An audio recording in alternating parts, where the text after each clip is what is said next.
Another independent media reports, May 2019. Roll 'em. So as we all know, white folks are quick to deny that racism is still a thing. We like to say that black folks are treated equally, just like white people, that discrimination is not really a problem and black people need to stop complaining. But the problem with that, there are actually a lot of problems with that, but one of the biggest ones is that we have literally been saying that forever. In other words, we were even saying that before civil rights laws were passed, when segregation was still a thing, when racism was obviously blatant, when everybody in retrospect would agree now that things weren't equal. We as white folks still believed that they were. Let me show you something.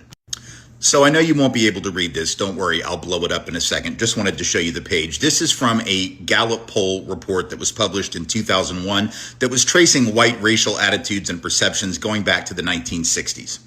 And that one chart that was on the page that I just showed you a second ago asked white folks over the course of a 40-year period, do you believe that black people are treated equally in your community? The first time they asked that question was in 1963, the year before the Civil Rights Act was even passed, 2 years before the Voting Rights Act, 5 years before the Fair Housing Act. They asked white people, do you think blacks are treated equally in your community? And look at that dot right there. At the edge, 62%, almost 2/3 of white people, even before civil rights laws were passed, said, yeah, everything's fine. But it gets worse. Here's another page. This is a question that was asked in 1962 of white folks. Do you think that black children have the same chance as white children to get a good education in your community? Now, again, this is only 8 years after Brown v. Board ended formal segregation. It's long before school systems actually did anything to try to equalize educational opportunities. But what do you think white folks said, even in 1962? Well, there you have it. That's the far edge of the chart. Actually, I didn't size it correctly. You can't even tell. But above that, which says 83%, that was the national average. The white average was actually 85%. 85% of white folks in 1962 who said that black kids already had equal opportunity to get a good education with white kids. So I guess the lesson here is that maybe white folks' perceptions of whether or not racism and discrimination are a big deal probably aren't the best. Maybe we ought to not rely on our assumptions and instead ought to listen to what black people tell us, because if we didn't even think it was a problem before civil rights laws were passed, if we didn't even understand the need for the civil rights movement because, gosh, isn't everything already equal in America? It's pretty obvious that we're not the ones whose perceptions ought to be relied upon. Maybe we ought to listen to black folks because it's pretty obvious they understand their lived experience better than we understand their lived experience. Well, and welcome to another day in the racist ass United States. Now, in this video, we're going to talk about the globe and we're going to talk about culture. Because there's one culture here, dear, that's under attack and it's going to affect everyone no matter where you live. Did you know that there's one culture that dominates the globe? Everything from the clothes that you wear to the food that you eat to the music that you listen to. One culture that dominates, baby. I mean, dominates. Black American culture. And it's under attack here in the US of A. And you might be thinking to yourself, what the fuck is this white girl talking about today? Who brought you jazz? Black Americans. Who brought you rhythm and blues? Black Americans. Who brought you soul? Black Americans. And this one's really gonna sting. Who brought you rock and roll? Black Americans did. In places like Muscle Shoals, Alabama, and Memphis, Tennessee. St. Louis, too.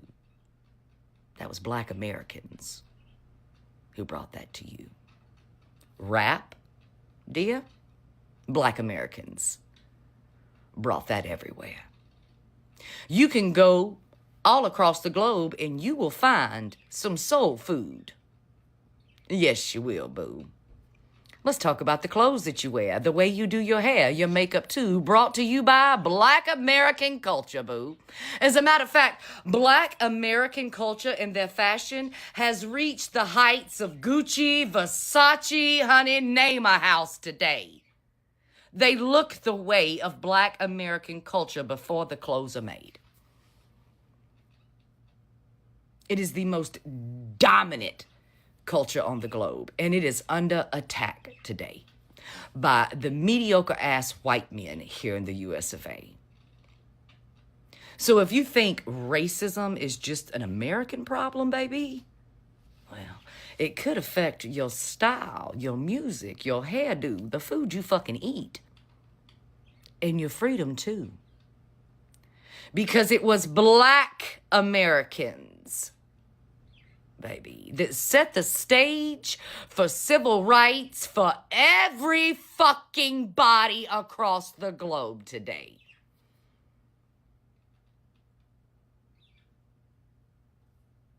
I am so fucking tired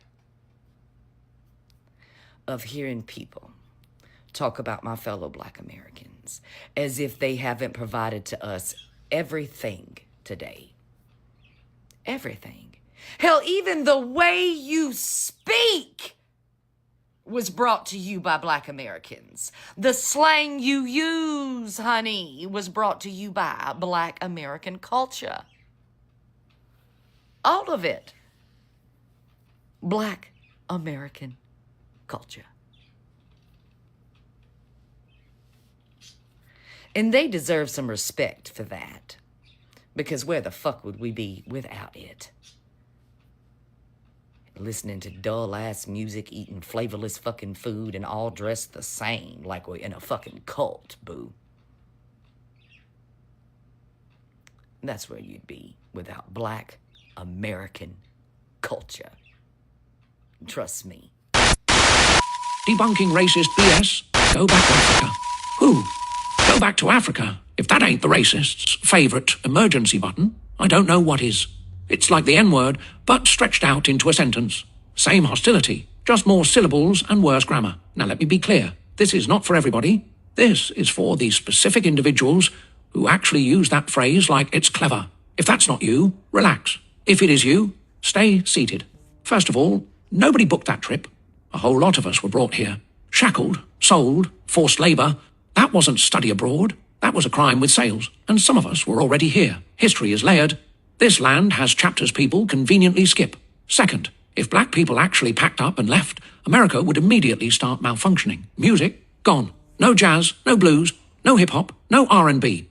Half your playlist would sound like elevator music in a tax office. Sports, the highlight reels would look like a company picnic. Slang, deleted. If you've said cool, lit, vibes, period, or copied a dance this month, cultural influence confirmed. Food, seasoning sales would collapse.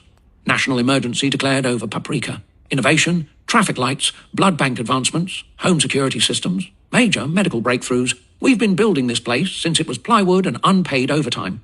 So when you say go back to Africa, I'm confused. Because also, don't threaten us with a good time. Let's talk about Africa like it's 2026, not 1826. It's 54 countries, fastest growing youth population on Earth. By 2050, roughly 1 in 4 people on the planet will be African. Massive tech growth in Lagos and Nairobi. Mobile banking systems that transformed global finance. Global investment pouring in. Natural resources. Cultural influence. Expanding economies. You saying go back like it's exile. Somebody might say, okay, send the address. And here's the part that really makes me chuckle. History shows that when black communities build something thriving, eventually somebody wants in. Music, fashion, innovation, culture. So if we did go back and build something booming, it probably wouldn't take long before certain folks started Googling flights and asking about business visas. Not because you hate Africa, but because you can't resist growth. That's history talking. You don't hate where we're from. You hate that we succeed wherever we are. That's different. And let's be clear. We don't tell anybody to go back to Europe because immigration built America. America is a remix. But when we demand fairness, suddenly somebody wants to mute our verse. Here's the bottom line. We are just as American as anybody else. Fought in every war. Built major parts of the economy. Created culture the entire world copies. You can't build a house with somebody's labour, live in it for 200 years, and then tell them they don't belong. That logic don't logic. Debunked. Next. So, One of the lines that gets quoted to me the most from Scandal is Papa Pope's line, "You have to be twice as good to get half of what they have." And I think that that is because for Black people in this country, that isn't just a line from a show, that is our reality. And 2 weeks ago, the Supreme Court showed us an example of why. So I want to help you understand this. In case you don't know, here is what happened. A while back, Louisiana's legislature was ordered by their courts to redraw their voting map so that Black voters had real representation. That sounds great, right? Good. So they drew a map that gave Black people a real chance to be represented in Congress in fair numbers. But now, the Supreme Court has ruled that that map is suddenly unconstitutional. And the thing is, the ruling doesn't just impact Louisiana. That decision gutted a key part of the Voting Rights Act, which is the law that has protected us, Black communities, from having our voting power drained away from us since 1965. Why am I talking about this? Okay, the midterms are coming. And there are people in power who are redrawing lots of maps to make our votes matter even less, to make it twice as hard for our voices to be heard and for people like us to be in power. So what do? I'm so glad you asked. And I know that you're going to save this post, you're going to text it to 4 friends, maybe 8 friends, because you got to be twice as good. Number 1, know your and by your I mean your district. Find out who represents you, because maps are being redrawn right now, and that answer may be about to change. So NAACP LDF, Democracy Docket, Black Voters Matter, they are all tracking this in real time, fighting back in the courts and in communities. Follow them. We'll help you follow them. Okay, now number 2, show up. Register to vote and bring your whole circle with you. School boards, city councils, state legislatures. That is where this fight is actually happening. I mean, the big splashy races, they matter, but these races, these local races, they need you for real. Number 3, make noise. You got to call your representatives. At 5 calls, they give you a script, they connect you directly, they make it easy. We'll help you find that. Number 4, share this video. We need everybody in this fight because they are counting on us being too tired and too confused and too defeated. They want us to think that we can't make a difference, so we have to prove them wrong, even if we have to work twice as hard to do it. Just think of it this way. If you know that you didn't do anything, then why is it that you would be twisting members of your own party's arms, trying to get them not to release it? This would be exonerating. If you know that you are free and clear, then why not say, you know what, release the files? In fact, he campaigned on releasing the files because he didn't realize that anything that he was involved in whatsoever was involved in the files. But let me tell you something. Another thing that was said in that other email that he had with Michael Wolff was he was talking about if he wants to basically play hardball, we will make mention of the fact that he really has been on the plane, and I don't remember if it mentioned the island. Let's actually put that email up just so our viewers can fully understand what it says. I just hope the control room can put this email up. It says, I think you should let him hang himself, and this is in response to a question of whether CNN would plan to ask Trump in a town hall about the relationship with Epstein. Epstein said, how do we craft an answer for him? And Michael Wolff says in this email, I think you should let him hang himself. If he says he hasn't been on the plane or to the House, then that gives you a valuable PR and political currency.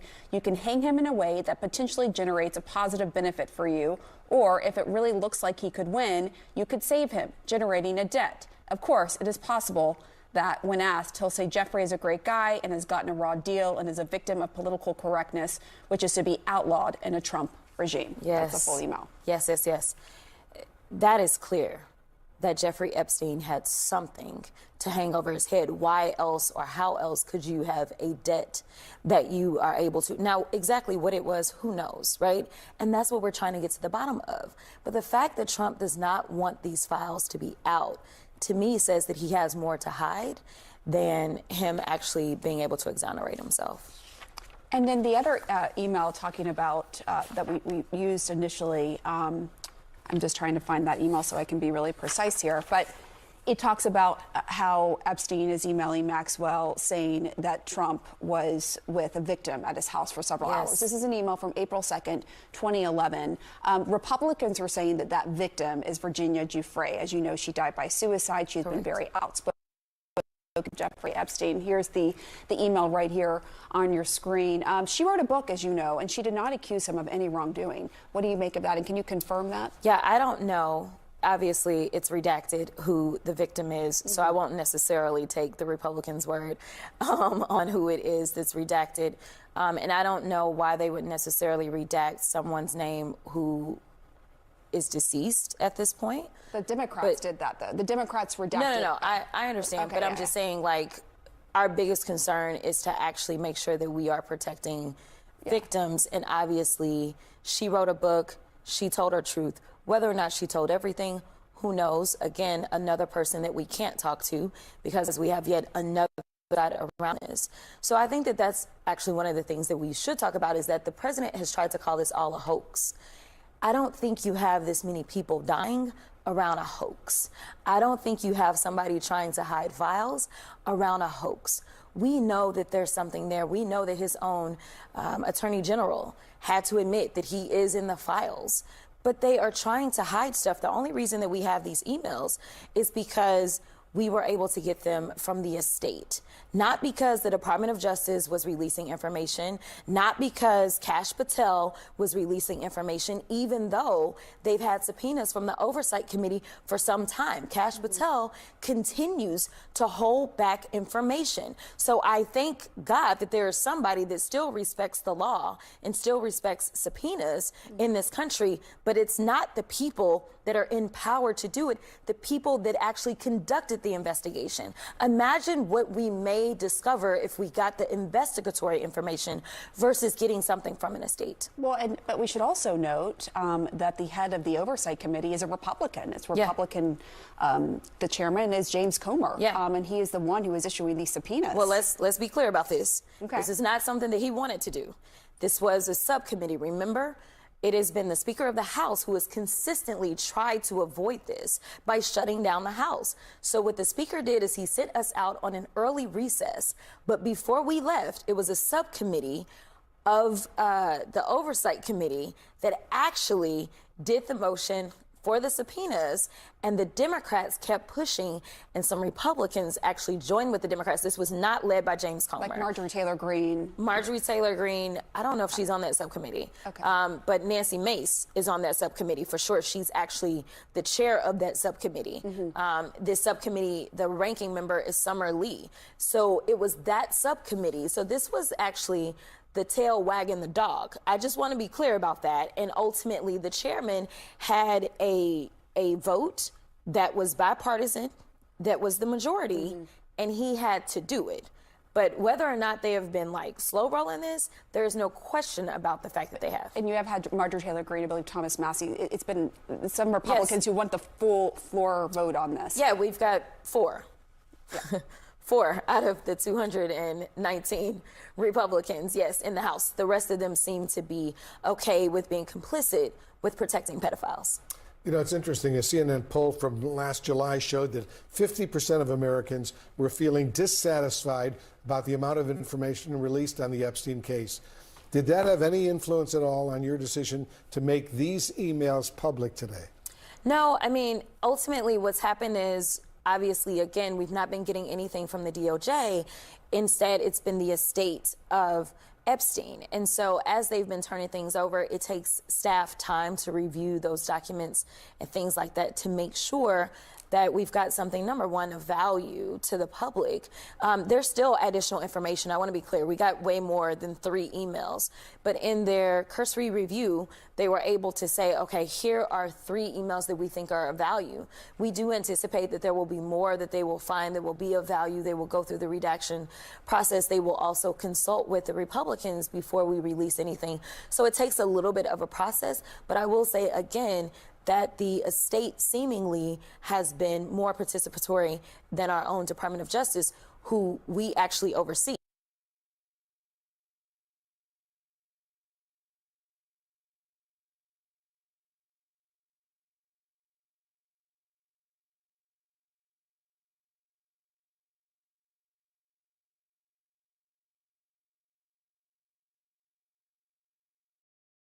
Did you know 40,000 formerly enslaved people were given land, and then the government took it all back? January 12, 1865, Savannah, Georgia. General Sherman and Secretary of War Stanton met with 20 black ministers on the second floor of the Green Meldrum House.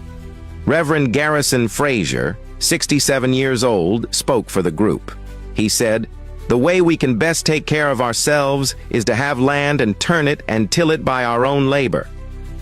4 days later, Sherman issued Special Field Order 15. Set aside 400,000 acres of Confederate land from Charleston to Florida. Each black family would get 40 acres. No more than that. The Army would lend them mules. By June 1865, 40,000 formerly enslaved people had settled on 435,000 acres. They built houses, planted crops, created self-governing communities. One minister led 1,000 people to Skidaway Island and became the black governor. Then Lincoln was assassinated. April 15, 1865, Andrew Johnson became president. Fall 1865. Johnson overturned the order, returned the land to the Confederate planters who had declared war on the United States, despite objections from General Oliver Howard, head of the Freedmen's Bureau. 40,000 families evicted. Most became sharecroppers on the same land they'd been promised. Called it one of the biggest gotchas in American history. Follow for the promises they broke. If you can think of a people who were more held back, more deprived, more sabotaged than African Americans. You took everything away from them and took them away from everything. They started in your country at less than zero, literally regarded and treated as subhuman, not allowed to learn to read or write or anything for hundreds of years. But you see, they come from a people of accomplishment to one degree or another, not a people of piracy and theft and appropriation. They come from a people who created and built and developed in their own land. And even though you did everything that you could possibly do to suppress them, to hold them down, to hold them back, and you're still doing that until today, nevertheless, I don't think anyone can dispute the fact that African Americans have become a global cultural superpower.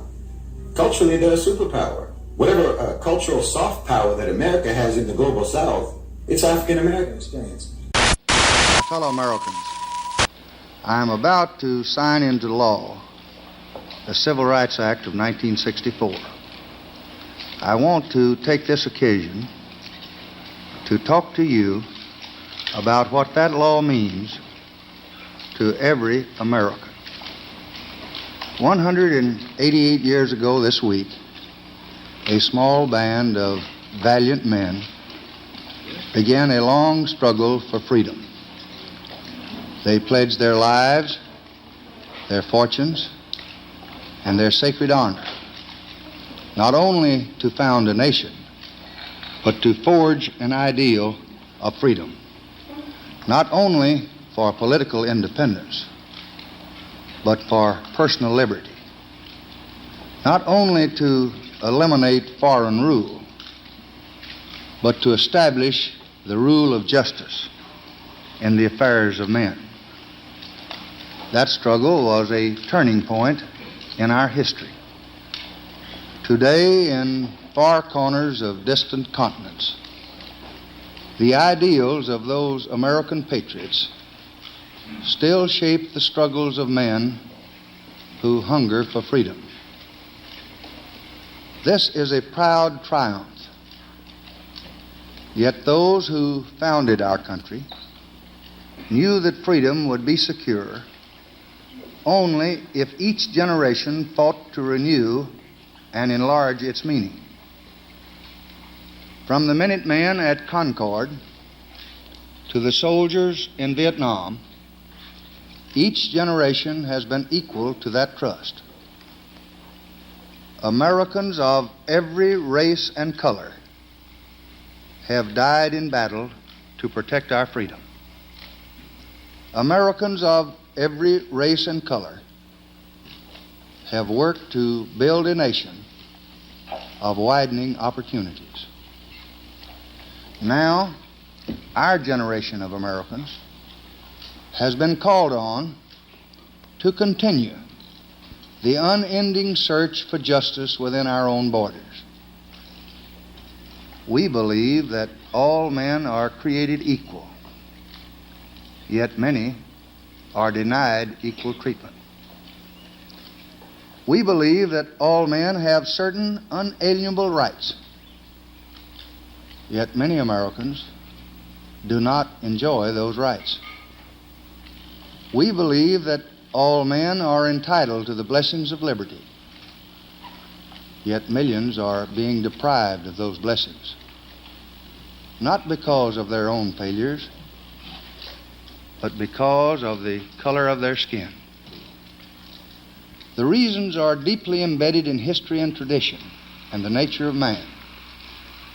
We can understand without rancor or hatred how this all happened, but it cannot continue. Our Constitution, the foundation of our republic, forbids it. The principles of our freedom forbid it. Morality forbids it. And the law I will sign tonight forbids it. That law is the product of months of the most careful debate and discussion. It was proposed more than 1 year ago by our late and beloved President, John F. Kennedy. It received the bipartisan support of more than 2/3 of the members of both the House and the Senate. An overwhelming majority of Republicans, as well as Democrats, voted for it. It has received the thoughtful support of tens of thousands of civic and religious leaders in all parts of this nation. And it is supported by the great majority of the American people. The purpose of this law is simple. It does not restrict the freedom of any American so long as he respects the rights of others. It does not give special treatment to any citizen. It does say the only limit to a man's hope for happiness and for the future of his children shall be his own ability. It does say that there are those who are equal before God shall now also be equal in the polling booths, in the classrooms, in the factories, and in hotels and restaurants and movie theaters and other places that provide service to the public. I am taking steps to implement the law under my constitutional obligation to take care that the laws are faithfully executed. First, I will send to the Senate my nomination of Leroy Collins to be Director of the Community Relations Service.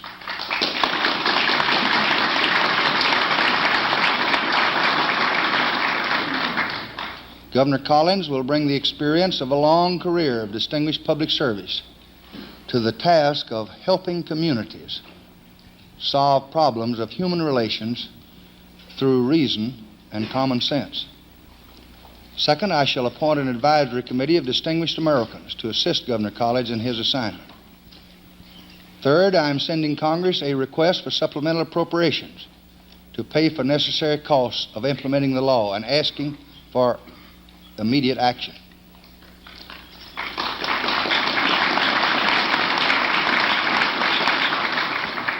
Fourth, already today, in a meeting of my cabinet this afternoon, I directed the agencies of this government to fully discharge the new responsibilities imposed upon them by the law, and to do it without delay and to keep me personally informed of their progress.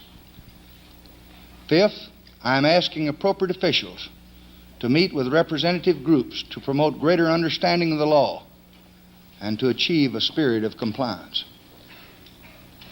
We must not approach the observance and enforcement of this law in a vengeful spirit. Its purpose is not to punish. Its purpose is not to divide, but to end divisions, divisions which have lasted all too long. Its purpose is national, not regional. Its purpose is to promote a more abiding commitment to freedom, a more constant pursuit of justice, and a deeper respect for human dignity. We will achieve these goals because most Americans are law-abiding citizens who want to do what is right. This is why the Civil Rights Act relies first on voluntary compliance, then on the efforts of local communities and states to secure the rights of citizens. It provides for the national authority to step in only when others cannot or will not do the job. This Civil Rights Act is a challenge to all of us to go to work in our communities and our states, in our homes and in our hearts, to eliminate the last vestiges of injustice in our beloved country. So, tonight I urge every public official, every religious leader, every business and professional man, every working man, every housewife, I urge every American to join in this effort to bring justice and hope to all our people and to bring peace to our land. My fellow citizens, we have come now to a time of testing. We must not fail. Let us close the springs of racial poison. Let us pray for wise and understanding hearts. Let us lay aside irrelevant differences and make our nation whole. Let us hasten that day when our unmeasured strength and our unbounded spirit will be free to do the great works ordained for this nation by the just and wise God, who is the Father of us all. Thank you and good night.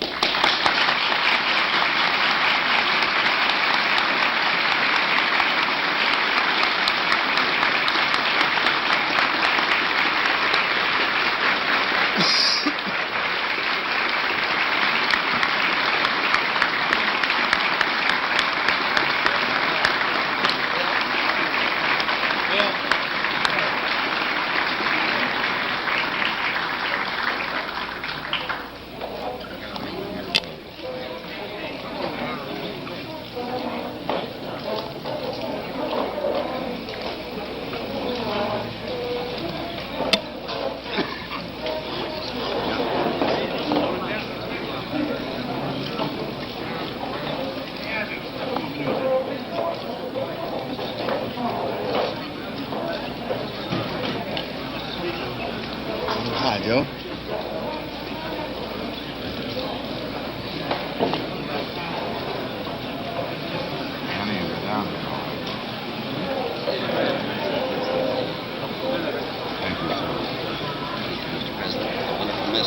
Manny, Speaker McCormick first.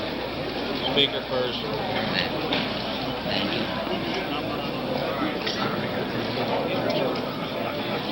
I'll be out of your bed.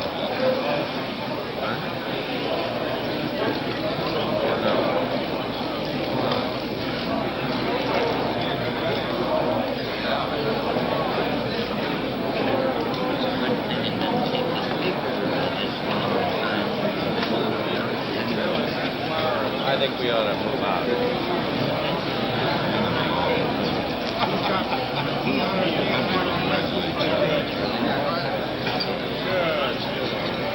Yeah, my friend. Good poaching. Thank you, Mr. President. Yeah, we did better today than we did the other day. Bill? So. Congratulations. Thank you for everything. History there. Manny? Well, I think Manny, should we move on? Tommy. Tommy. Tommy. Atta boy.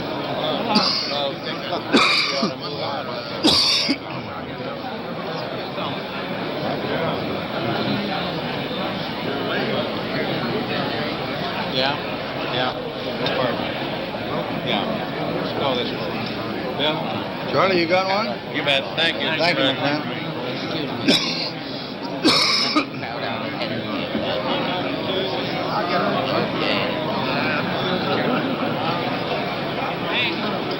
Thank you, Mr. President. Thank you, sir. Thank you. Thanks a lot. Thank you.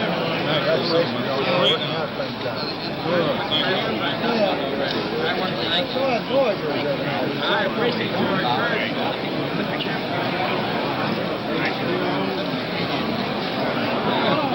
Thank you, Mr. President. Pick up one of those.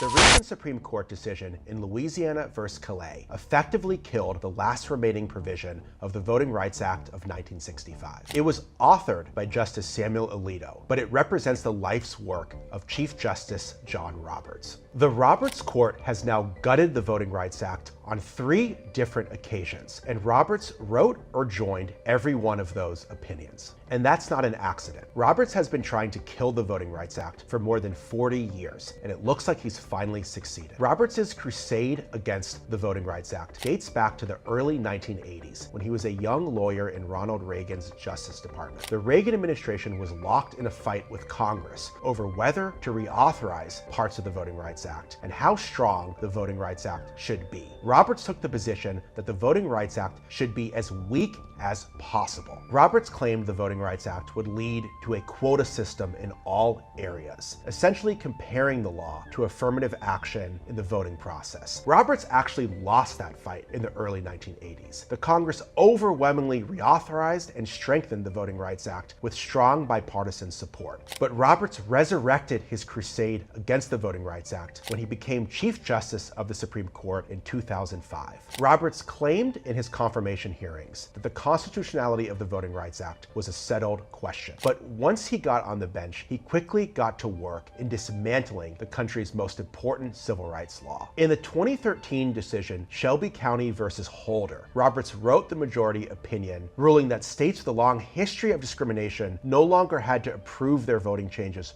with the federal government. He claimed that things had changed dramatically in the South. But in the wake of his decision, 31 states have passed more than 115 new voter suppression efforts. Roberts claimed in the Shelby County decision that his opinion in no way affected the other major part of the Voting Rights Act, Section 2, which banned racial discrimination in voting nationwide. But the Roberts Court quickly started attacking that part of the law as well. In the 2021 case Brnovich v. DNC, authored by Alito and joined by Roberts, the Roberts Court made it much harder for voters of color to challenge discriminatory voting laws. And then in the recent Louisiana v. Calais decision, the Roberts Court struck down a second majority black congressional district in Louisiana and imperiled majority-minority districts all across the country, leading potentially to the largest drop in black representation since the end of Reconstruction. They have now narrowed Section 2 and the Voting Rights Act overall to the point of irrelevance. The defining cause of Roberts and the Roberts Court has been rolling back the civil rights revolution of the 1960s. And it's clear they're not going to moderate on this issue anytime soon. That's why, if you want to protect civil rights in America, we have to have a new Supreme Court. The man is a dictator. He knows nothing about what he talks about. You're not helping me. Believe me, you're not helping me. You need to take your head out of Trump's ass and start doing your representation of us.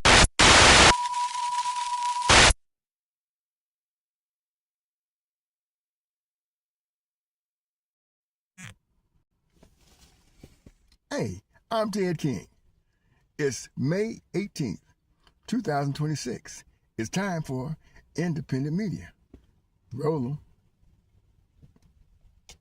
If Kamala Harris had become president of the U.S., Trump would be in prison, the Strait of Hormuz would be open, Ukraine would be victorious, gas would be under $3 a gallon, and the U.S. would still be respected and supported around the world. Similarly, in Georgia, if Democrats had been in control for the last 20 years instead of Republicans, our minimum wage would be $20 an hour, Medicaid would be expanded, we would have universal child care, we would have passed common sense gun reform a long time ago, numbers would be at the top in education, we would have a progressive tax system, and we wouldn't have this archaic 6-week abortion ban that's killing women all the time. Georgia, it's going to be up to us in November to save ourselves. Let's vote blue in the midterms. I know you're asking today, how long will it take? Somebody's asking, how long will prejudice blind the visions of men? I come to say to you this afternoon, however difficult the moment, yes, sir, however frustrating the hour, it will not be long, because truth crushed earth will rise again. Yes, sir. How long? Not long. Yes, sir. Because no lie can live forever. Yes, sir. Now this is cool. They blocked the street to walk. No black men moving. You're right. Cousin, there when you left. You're right. Brother was there when you left. Too cool. There when you left. You're right. They blocked the street. Cousin, brother, sister was there when you black men moving together. I love it. Which side are you on, boys? Which side are you on? Which side are you on, girls? Which side are you on? We fight for working families, our struggle's just begun.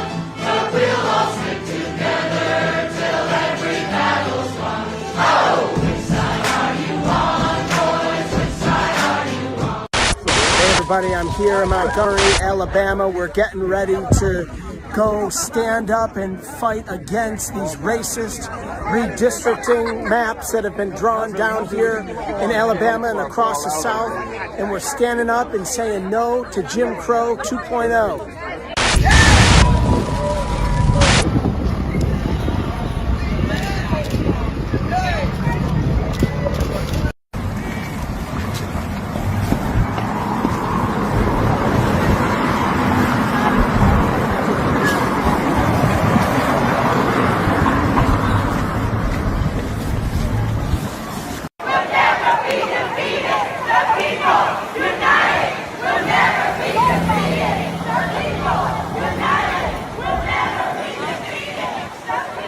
To Basil's point, they put it in writing, right? You are the one who studied Project 2025. Isn't all that's happening more about us as a country than it is about Donald Trump? America knew what it was voting for, and look what they got. Yeah, I mean, you know, Trump has exploited the moral rot at the center of the American psyche for decades. You know, especially over the last decade as he walked in here. He's pulled out and appealed to the lower impulses of everyday Americans. He's now, as we see with his push on gerrymandering and the way he's attacked DEI, aka fundamental civil rights, he's been probably the most openly anti-black president in modern history, frankly.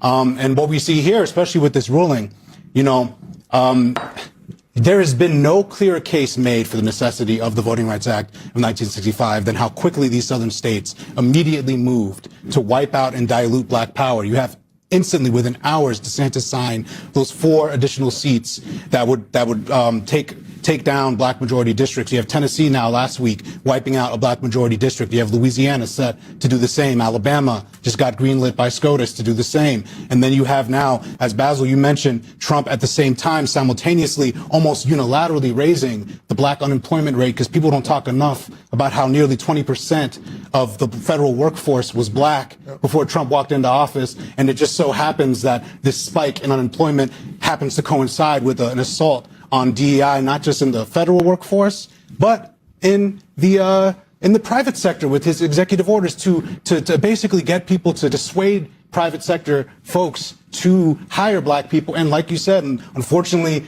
you know, you actually had me on for the first time I was ever on TV was Project 2025 segment with Ruth Ben-Ghiat in 2024. And we were talking about this and talking about the fact that in that paper, in that playbook, they were talking about DEI, they were talking about dismantling all of these rights, and right now we are living in the culmination of Leonard Leo's Federalist Society and the Heritage Foundation's policy playbook vision, culminating here in this moment where black power is eroded. But I do think some of it is going to backfire. We could talk about that maybe later, but I think if you dilute, you have to dilute your own districts in order to redraw some of these maps. So the only silver lining to Project 2025 is we got to have you on TV and got to know you. Everybody. Let me ask you a question. What happened to the Confederate soldiers after the Civil War? Answer the question. What happened to the Confederate soldiers, Confederate generals, the president of the Confederacy? What happened to everybody who seceded from the United States and then proceeded to attack the United States? The first shots of the Civil War were fired at Fort Sumter. The Confederacy fired on the North. And then after that war was over, what happened? Don't worry, I'll tell you. They went home. They went home, and then we proceeded to not do shit. Nothing to hold them accountable for what they did to commit treason against the United States. And then you know what they did when they went home? Do you know what they did when they went home? They taught their children their ideologies, and their children taught their children. In 1894, there was a group started called the United Daughters of the Confederacy. That's the group that is solely responsible for resurrecting Confederate statues across the South. The reason they did it was to remind black people where they were. That was their actual stated reasoning. They also rewrote textbooks. They didn't call it the Civil War. They called it the War of Northern Aggression. The battle flag of Northern Virginia, which is also known as the Southern Cross, that was also found on the second and third national flags of the Confederacy, was also resurrected by the United Daughters of the Confederacy. We call it the Confederate flag, aka the rebel flag. And it started flying all across the South. In fact, the first time that that flag was flown inside the U.S. Capitol wasn't when the Confederacy invaded the U.S. during the Civil War, but it was on January 6, 2021. Now, why would a flag from the Civil War be walking through the halls of the Capitol on January 6, 2021? I'll tell you why. Because after the Civil War, the Confederacy just went home. We didn't do anything to hold them accountable, and they taught their children who taught their children who taught their children who taught me, because I was raised that way. I was raised to believe heritage, not hate. I was raised to believe the Civil War was about states' rights, not about slavery. I was raised to believe that white people freed the slaves because we're such good white folk. I was raised to believe on all the propaganda that southern states taught their children after the Civil War. I was raised in a country that was governed by laws that were specifically written after the Civil War to give people rights, but just enough rights to maintain the mythology of white supremacy. The 13th Amendment ended slavery and involuntary servitude, but only if you weren't convicted of a crime. And then in 1866, the black codes were created. Vagrancy laws were created to make newly freed black people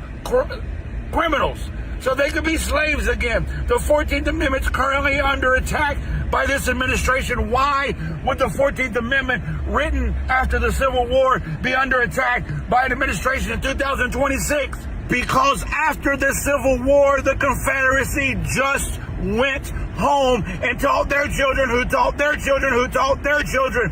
We've been in a cold Civil War with the losing side of the Civil War since the Civil War ended. They lost, but they didn't give up. That's why they use the phrase, the South will rise again. I heard that my whole life. And the South will rise again means that they will take over the United States government because they lost the first time, and now they have. You need to understand, this problem is not Donald Trump. The problem is not just Stephen Miller. The problem is that while they prepared themselves from 1865 to present day to rise again, nobody took it seriously. And now that they have risen to the highest ranks of the government, now that they are rigging our elections, now that they have written out publicly a plan to maintain power for the next 100 years, you think we will simply vote them out in the midterms and all our fucking problems are solved. They are not the problem. They are a symptom of the problem that we have continued to ignore in this country for the better part of the entire existence of this country. The Confederacy controls the government. The mythology of white supremacy is making the rules. And I fear that we still don't see that and still don't have plans to hold the Confederacy, to hold white supremacy, to hold MAGA accountable. I fear that we think this is a single person problem, a single administration problem. I fear you don't understand what's actually happening in this country, and I fear you are not fucking mad enough, you are not alerted enough. All the 5 alarm bells. This is a 5 alarm bell, a 5 alarm bell. Everybody says this shit every fucking day, and I fear that not enough people truly grasp the gravity of what's actually fucking happening. The Confederacy went home and spent the last 160 years making a plan to rise again, and they succeeded. So now the question becomes, what the fuck are we going to do? Because electeds are not going to help us. Democrats don't know what the fuck they're doing. The power of the people has always been more powerful than the power of the people in charge. Wake up, America. Before this nation was named, indigenous black peoples lived, built, and governed here. The great world's fairs were remnants of their cities. Across this nation once stood many centers of black commerce, not one Wall Street,